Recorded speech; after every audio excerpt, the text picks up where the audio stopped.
Hello, thank you for joining the Voice of Many podcast with your hosts, Yolanda and Vanessa. We have the privilege this afternoon of having two gentlemen with us. They're actually dads.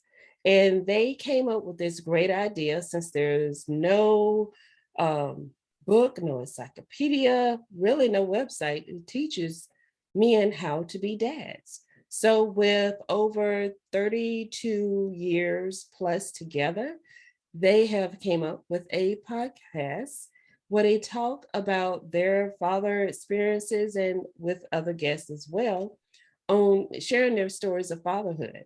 So with us, we have the Rad Dad Show. We have Rob and Sal. Thank you for joining us. Thanks for having us on. Oh, it's a pleasure. Guests, it's an honor to have you. Those that are listening and watching, you have no clue how much fun we have before we decide to actually record. Getting a chance to know each other beyond just the microphone and seeing each other face to face. You really get a chance to understand people and get to know a little bit more about them. So with that being said, will you guys please tell us how you both have jobs outside of the podcast? So how are you able to juggle family life and the podcast show together, and to enjoy your kids? What's the balance? You want to take that one first? Yeah, it's a fine line. I'll definitely say that. I think when we first started the podcast, we learned very quickly that you couldn't take guests constantly, and we made that mistake. For the first couple of weeks, we were booking 4 to 5 guests a week, and that just became too much. Both Sal and I also coach our kids in various sports, and on top of that, we both volunteer for our town's educational foundation. So with all those obligations plus a full-time job, we try to balance it out of, we keep the podcast to 1 or 2 days a week. Sal takes to the social media, does a very good job doing that. I get harassed about my audio engineering constantly and editing the podcast. But the good thing with that is we use a tool that allows us to schedule the drops ahead of time. So if Sal has a day he can dedicate, he'll do that for the editing. Sometimes I'm able to break away from work or from family obligations to kind of spend time editing. Other times I'll spread it out actually over a couple of days. Because as you're probably aware, 30 minutes typically of an episode relates to about an hour of editing back and forth. We actually added a sponsor in between, and we have fade in, fade out music, intros and extras. So it's a lot of cross editing for the audio files. And when we have guests, the tool we use actually keeps the guest recordings all separate. So then you have to merge them into one file, which always is interesting in case you mess something up. Yeah. So you have to download it, save it, mix it, create a new file, and then it's a balance. And honestly, at least from my side, my wife's never complained about the podcast. She complains about plenty of other stuff that I do that it probably shouldn't be doing, or messing around, or we spend too much money here. Messing around, huh? You messing around? And the wife knows about it? Not that type of messing around, you idiot. But Will Smith and Jada Pinkett Smith open marriage? Huh? What's going on here? Oh man. You guys heard that, right? And that wasn't just me. We're gonna have to deal with this. Oh my gosh. I have to deal with this on a weekly basis. And then too, with that balance, when it comes to working together, it creates a whole nother atmosphere. I mean, being able to deal with this guy. Oh yeah. Weekly, like there's very few people I can deal with on like a regular basis. Like, let's be honest, you have people who in your life you can deal with, every other week, or you can, take them for a night out. But to do a podcast with somebody, you have to honestly like them. I couldn't do this if I didn't really truly like I'm like, do I like you, Vanessa? You know, I mean, you spend so much time with that person. Sal comes to my house. Yeah. I moved about oh God, it's almost a year ago now.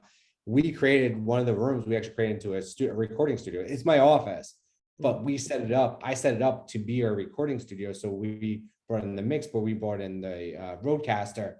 Forget the stuff behind me, but the roadcaster, the electronics, the mics, all the equipment is in this. So we used to trek it between houses. So we'd have to break it down, set it up, break it down, set it up. Yeah. When I bought this house, I was like, let's set it up. We'll buy extra desks. We'll set it up and we'll have a permanent spot. So that's kind of what and we're secluded. So no one can bother us. We used to record at kitchen tables, his house and my house.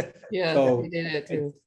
It's a lot easier as we've kind of established a better cadence and actually the room we're in has a separate entrance and exit if we need it, if it's too late or whatever it is. But I will say, or that messing around stuff, or messing around with my Gumar over here. But it's honestly, if you couldn't stand that person or if that person irritated you, so we joke back and forth all the time. If that really was taken to heart by either of us, this wouldn't work. And that's what we constantly play off of. I think that's where we've been successful, at least in our podcasting. Listen, we're not Joe Rogan. No, but I mean, the question was about the work-life balance and spending time with the family.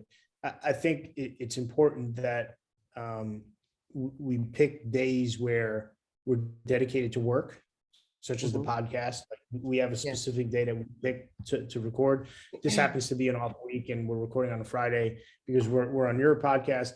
But also, it was a spring break for our kids, and he was away on this work thing. I don't know. This guy goes to work, I don't know, travels to Alabama or something. But it's important that when you're with your family, you're with your family 100%. And you're not focused on, what I got to do tomorrow for work or what I got to post on social media for the podcast. It's important to be there in the moment with your family and not be elsewhere. Because if you're elsewhere, you're not there. Yeah. And then when you're at work, you'd be focused on work and you give 110% at work. Yeah.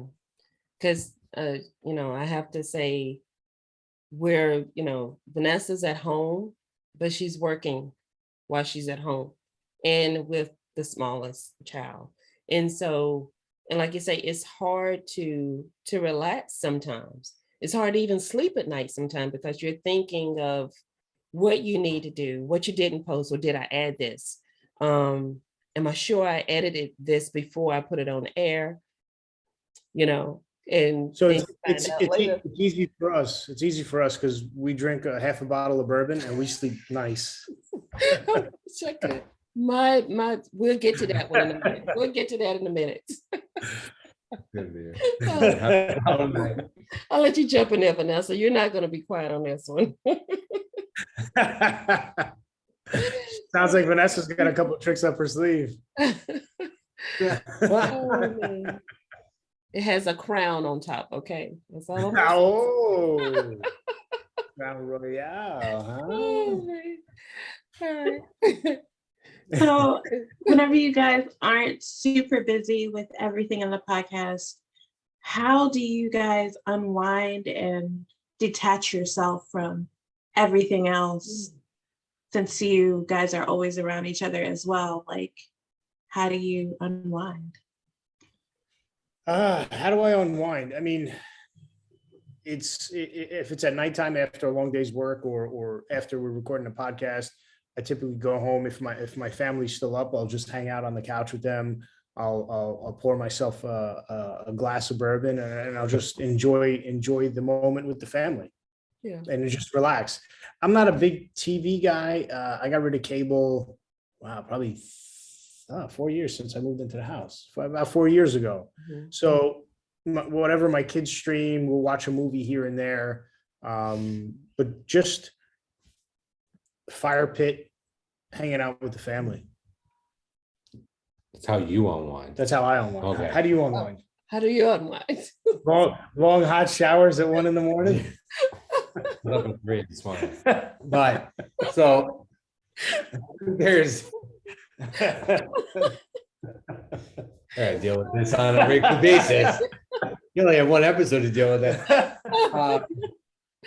Oh my But I think there's two pieces to that question Yeah. is how do I unwind as a father and as a guy that's independent of my family? Mhm. That's one thing. I think if 9 times out of 10 you'll ask me what I want to do, it's spending time with my kids and my wife. Either playing Fortnite with my boys, playing sports with my boys, just chilling, watching a movie. That's all well and good, but if you 9 times out of 10, that's what I do. But on a daily basis, I'll do Apple Fitness in the morning. I'm not saying I do like an hour workout. That's just not logical or feasible. Mhm. I'll do like a 20-minute, like either yoga or high intensity workout, 20 to 30 minutes. I've been kind of cutting it easy, just doing 20 minutes recently. He picks things up and put things down. Yeah. But the other thing I do, so So in the wrong. morning's tough because there's such little time before you go to work. So I get up extra early. I get up at like 5 o'clock and I'll do a workout and then I'll write. So I like to write, which kind of unwinds and gives me, I do a lot of IT work and in my normal 9 to 5, and to write fiction novels is what I like to do. And that kind of puts my mind in a different perspective, gets me out of my 9 to 5 parent mode and just completely independent of anything I do. Mhm. Completely different skill set than what I do on a normal basis. And then I haven't recently, but I do meditate, and that I feel that's really centered me and calms me down when I do it. And what I realize is when I don't do it, I kind of get agitated and a little bit more like not abrasive, but like just reactionary to my kids and to my wife. So I like to do it, and to Sal apparently, to everyone apparently. But it gives it like that mellow feeling. So that's why I really like yoga. So I do yoga, try to do it 2 days a week, off days from regular workout. And then one thing I do is I always I've talked about this on our podcast a lot, is I put reminders in my phone. So I have a reminder, and it will sound silly. So in the morning it says, hey, get up and work out, Rob. So at 5 a.m. I get a reminder, and about five alarms that go off. My wife hates it. At 6, I get a reminder to be the best writer.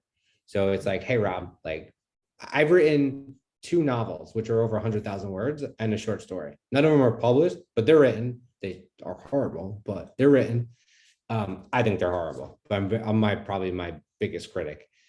And then at night, I have an alarm that goes off at 8 p.m. that says, hey, this is your personal, what is it? It's like personal growth is what it says. So for me, between 8 and 9, I want to be reading a book that's going to grow me. I'm reading The Intelligent Investor, reading Freakonomics or something like that. It's going to grow me as a person or a manager or an executive or whatever is like, or just financial education, just so I know. And that's kind of, for me, is kind of breaks me away from that day in, day out churn. Okay. I just unwind with bourbon. That was a whole lot to unwind. You see, I just pour myself a glass. That's it. And I do this on a weekly basis, being harassed myself. So I need to unwind from his unwinding. So he's real deep. He's a very deep person. Yeah. So he has to let it out. That's the whole He's thing. he's very dedicated, and he knows I like to give bits around. It's funny because I put all this stuff on my calendar, right? And I think about this on a daily basis. And I'm like, all right, if I get 2 out of the things I put on my calendar, I consider it a successful day. Mhm.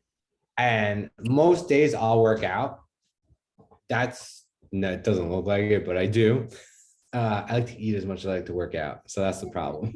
The eating outweighs the working out most days, right? So I do like to get, because listen, I sit in an office. I don't walk around, and I don't do like, he walks around and goes to sites. I sit at my desk and I do my job from like 8 a.m. till 6 p.m. I ain't moving most days. So Yeah. there's not a lot of working out that occurs. So that's one of the more important things. I actually traditionally where I end up failing is in any evening activities is that personal growth. Just because by the time you get home, by the time you get the kids to bed, you're like, all I want to do is just Pour myself a glass of bourbon. all I want to do is just sit down. Like I don't even want to do that. I have my chamomile tea and I sit down and I relax. I feel like a very, very old person. I get my chamomile tea, I get my blanket, and I watch some TV. Maybe the Yankees are on, I don't know. But unwinding at the end of the day for me is always the toughest because I'm such a morning person. So in the morning, I'm like, go, go, go. At the evening, I'm like, oh my God, I feel like I hit a wall. Yeah, like a I sloth. can relate to you about the reminders on your phone.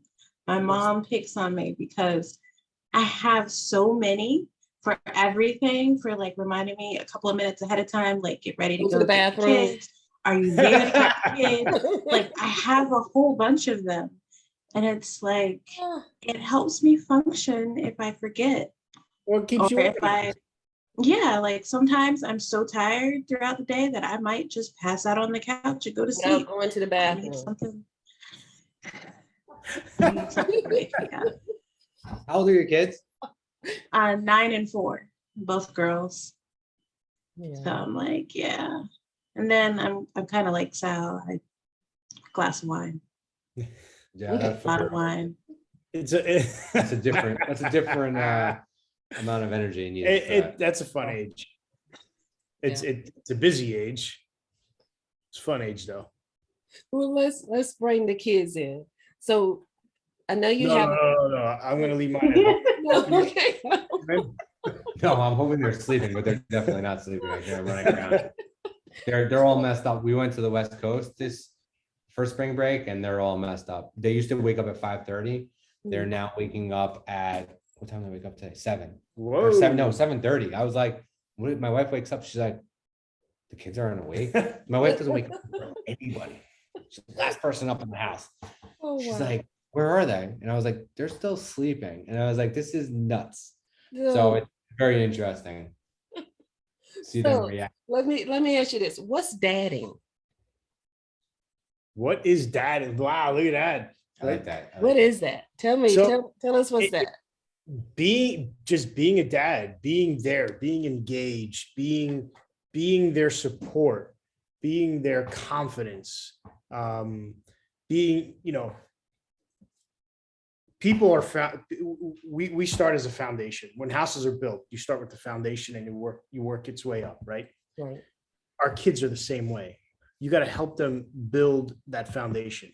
Mhm. And once that foundation is built and it's solid, then it's up to them to build that house on top of that foundation.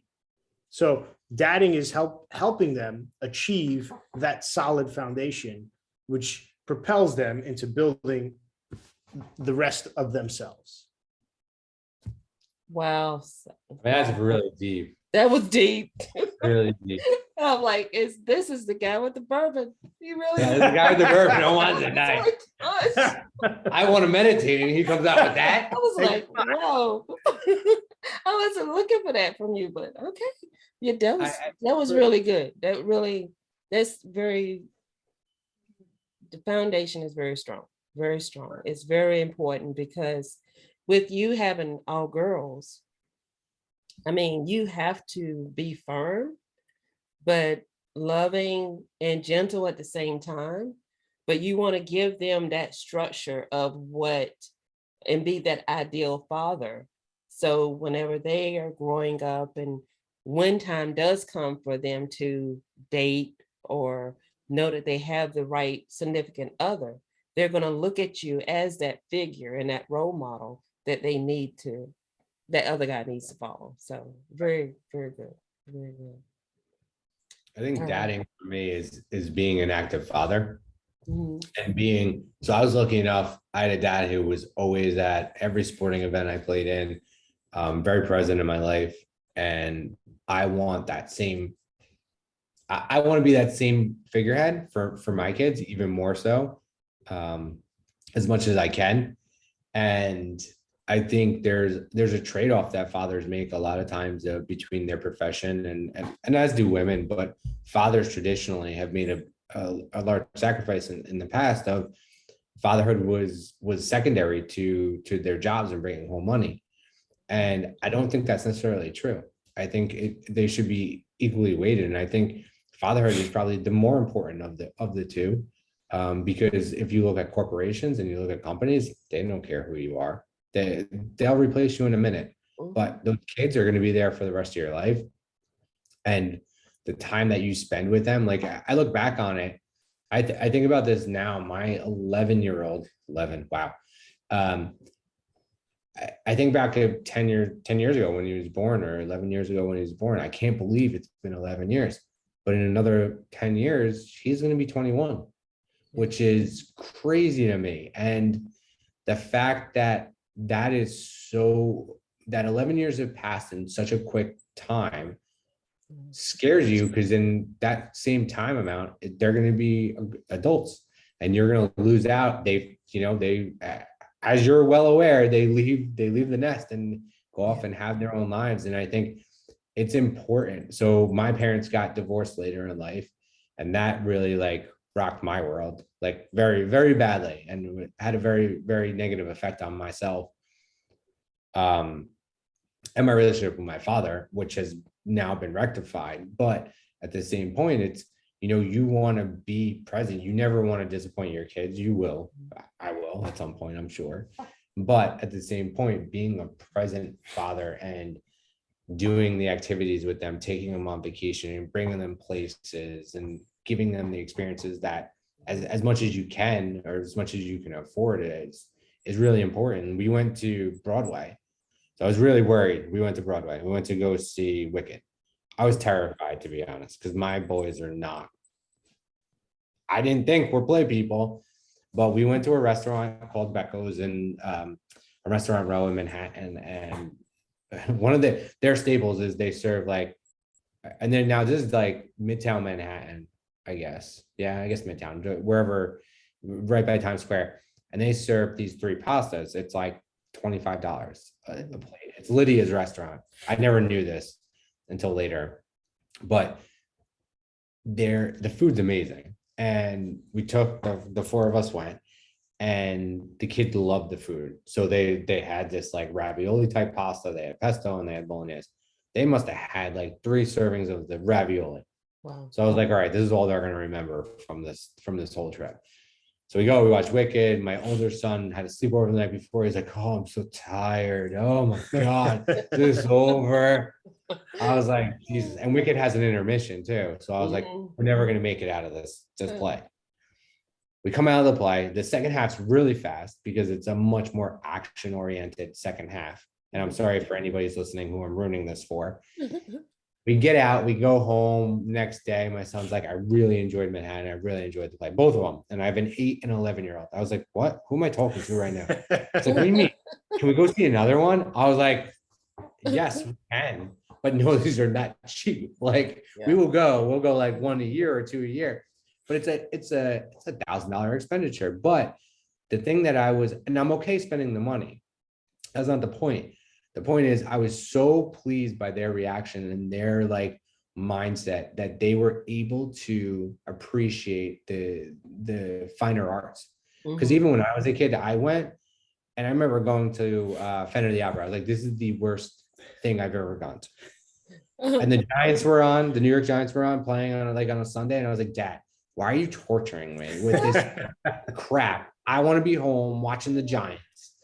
And it was just, and I didn't appreciate it. I was very surprised on how much they appreciated it. So it was a good thing. And that's like the thing you take back about being a father or being a parent, are those little, even as small as they feel in your life, they're big for their lives, and they're big for your lives, because those experiences, I can name like a bunch of experiences I have with my parents, but I bet you I'm going to be able to name a ton more about the experiences I have with my kids than the ones that I have with my parents. Yeah, that's so true. So true. Because Ness, I'm gonna let you speak, but I'm gonna have to add in there. When it came to the Broadway plays, I think the one we both enjoyed the most was Cats. when you say, because at the time she had no clue that the cats. No, Go ahead, I go didn't ahead. know. I watched the movie as a kid, but when she took me to the play, I was amazed. Yeah. It was amazing. So my parents took me when I was a kid, and I don't know where my dad got the tickets from, but we had stage seats. Seats were amazing. Yeah. And they actually came up to you. Yeah. And She had it. I was like, wow, it's crazy. You know, I'm Yeah. a 10-year-old kid. I'm freaking out at first because you got these Cats. like figures, all over you. So Yeah. it's pretty cool and fun. Yeah. Yeah. And I have to say, next to that, what, the Nutcracker? The Nutcracker, then Peter Pan. Yeah, what is And it? Cinderella. What about Cinderella? We did Cinderella too. We went to a lot. Oh, good. That's awesome. Yeah. Yeah. I- So I liked it's important. going. I love going. I miss that I haven't been able to go with my girls because we move around so much, but it's fun. They like watching musicals, so we So do a like lot of that. Encanto, because all I hear is Don't like talk about Encanto. Bruno. Yeah, and we don't talk about Bruno and the family song, the one at the beginning. And it plays My in my- eldest daughter is into it. They like what is it? it's The torture. Greatest Show. Yeah, The Greatest Showman. Yeah, we haven't watched that yet. I'm not gonna put that That's a on. good. That's Is a it? good- it's yeah, good. it's nice. My husband even has downloaded it on his Apple iTunes for him to listen to in the car, and the kids and Oh, wow. everybody start singing. Okay. Yeah. I remember that one now. Okay. Yeah. That was good. That was good. That was good. All right. All you, Vanessa. What is your favorite bourbon? Since we've talked about it so much, I mean, you have like a definitive favorite. Yes, I do. He has a definitive favorite. I have multiple favorites. I will say probably Blanton's is my favorite, but Blanton's was my favorite when it was at $60, not at $100, which is what you can only find it now. I actually think I have like 4 or 5 bottles of it stashed away, just because I don't want to pay $100. It's really crazy. I'll tell you, actually, based off of the bourbons we've actually tasted, I don't even know what my favorite would be. This is actually a good test. Let's see what our favorites are. So I have a He has a definitive definitive favorite. which is somewhat of a unicorn right now to find. Midwinter's Night Dram. It's a High West. It's just, I love it. It's they consistent and delicious. It is very good. I will say, I only have 180. Are you kidding me? A lot of airspace here, Rob. Come on. I'll tell you what's not my favorite.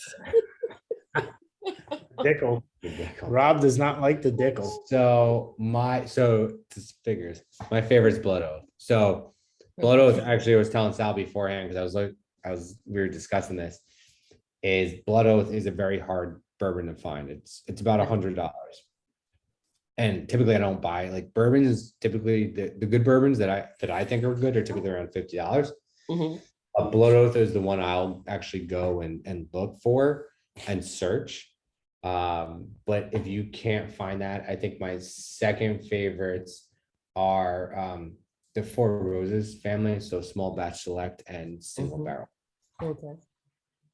What about y'all? Do you drink bourbon? I'm a vodka girl. Vodka. Bourbon was for my 21st birthday. I drank that. And that was the last time. Yeah, that's why I was rich. Probably. After that, it's been vodka. Vodka and wine. I'm all about the wine, red wine. I like it sweet. I don't care for the sour too much. So muscadine grapes it is really good with it. So I like the sweetness. Now, if I'm with her, I like her mudslides. Oh, Yeah. I do those. And I like the Crown Royal. Yeah, we have a lot of that too. We Yeah. do have a lot of that. Yes. So, And I yeah, have to that's- hide it from her because she will go through a lot. And if we're together, we're probably going to finish the bottle. Mom, I thought you were watching my kids. I am. And then my husband's like, what happened to the bottle? I'm like, we drunk it. Yeah, I said, I just buy you another one. Come on. But that's the time we get together. I mean, because that's our relaxing time, after the kids are asleep. That's our That's how time. you unwind. Yeah. I mean, Mhm. we're watching what Korean some soap Korean operas. soap operas or something, and then we're Korean soap operas? yes. I've been into it since my first child while I was pregnant with her. I've been nonstop into Korean soap operas. Yeah, they're so I good can't when stop. you're like halfway. At that halfway point, you're good. You understand. My husband makes everything fun of about me it. because I'm like so into it. I will even watch it on my phone. I will do laundry. I will wash dishes, cook Okay, I food. have a really stupid question, but how do you understand them? Subtitles. Subtitles. Subtitles? Okay, all right. Yeah. And it's gotten to where now I have dreams in Korean because I've like learned some of it. And sometimes I can wash dishes and just listen to it and I understand it. Yeah. It's really bad. Yeah. She even had me learning how to speak Japanese. I was doing Japanese, right? You were doing And Chinese. I was doing Chinese. Wow. Yeah. So Yeah, we got really into it. My husband's into anime, but as far as like soap Naruto operas, anime? we watch a lot of it. A lot. We have subscriptions to watch it. I'm watching Naruto. That's Oh, instead of Oh, well. I'm still going. Oh, my. Well, please tell our listeners, and we hope those that have been listening and watching, that they've enjoyed this. You have no idea. We're actually what, an hour and 20 minutes into this? Oh, wow. Yeah. Didn't yeah. feel like it. I know, but it's been great.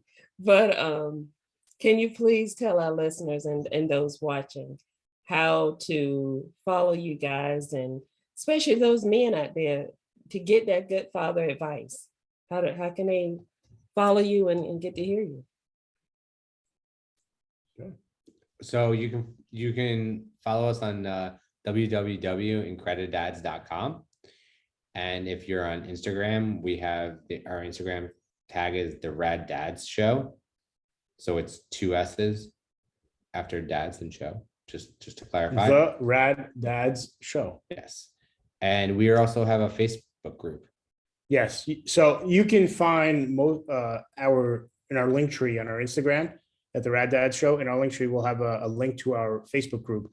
So in the Facebook group, it's just dads, and we talk everything about dads. Anything goes. Anyone looking for advice, something happened, how we handle a certain particular situation. It's just all dad stuff. Yeah. And if you're not familiar with Linktree, it's linktr.ee/RADDADS. Okay, got it. And we will add all of that information for our listeners and watchers so they can follow you, because we will. Thank you. Awesome. Thank you. We appreciate Oh, I want to thank you both so much for joining us. It's been a great time and a lot of Yes. laughs. love Great it. time indeed. Thank you for having us. It was a Thank you for pleasure. having us. This was great. We really appreciate it. And to those of you who are watching or listening, please don't forget to follow us on our social media outlets. And please don't forget to hit that like and subscribe button, as we don't want you to miss out on our great guests and great topics. We want to thank you all for tuning in, and have a great night.